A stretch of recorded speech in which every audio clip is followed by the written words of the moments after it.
মানুষ নারীর প্রেমে পড়ে একবার, কিন্তু প্রকৃতির প্রেমে পড়ে বারবার।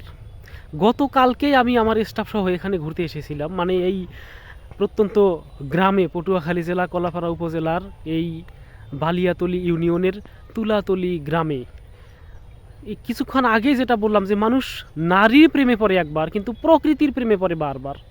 আমি এই প্রকৃতির প্রেমে পড়ে আবারও এসেছি আজকে।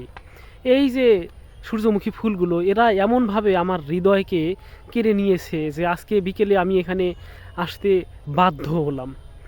প্রকৃতি, এই যে শূন্যস্থান, এই শূন্যস্থান এখানে হয়তো একটু ফুল গাছ নষ্ট হয়ে গেছে যার কারণে, কিন্তু দূরে দেখতে পাচ্ছেন অনেক ফুল, এত সুন্দর করে ফুলগুলো ফুটে আছে। একদম পরন্ত সন্ধ্যা, সূর্যটা ডুবি ডুবি করছে, সূর্যাস্তের শেষ লগ্ন, আর হয়তো 5-10 মিনিট পরেই মাগরিবের আজান হবে। এরকম একটি সময়ে আমি প্রকৃতির প্রেমে সাড়া দিয়ে এই প্রকৃতির বুকে এসেছি।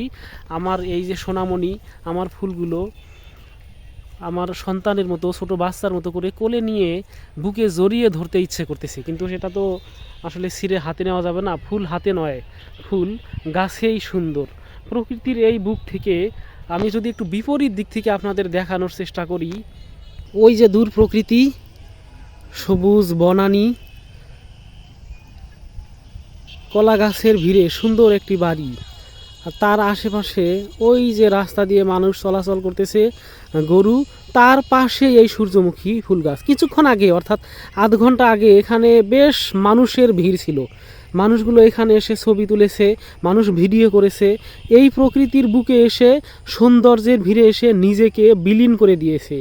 এখন এই পরন্ত সন্ধ্যায় অনেকেই নীড়ে ফিরেছে, আমিও ফিরে যাব আমার আপন নীড়ে। ততক্ষণ পর্যন্ত আপনারা সবাই ভালো থাকবেন এবং কামনা করবেন আমি যেন এলিট না হয়ে, আমি যেন এই প্রকৃতির বুকেই নিজেকে বিলীন করে দিতে পারি।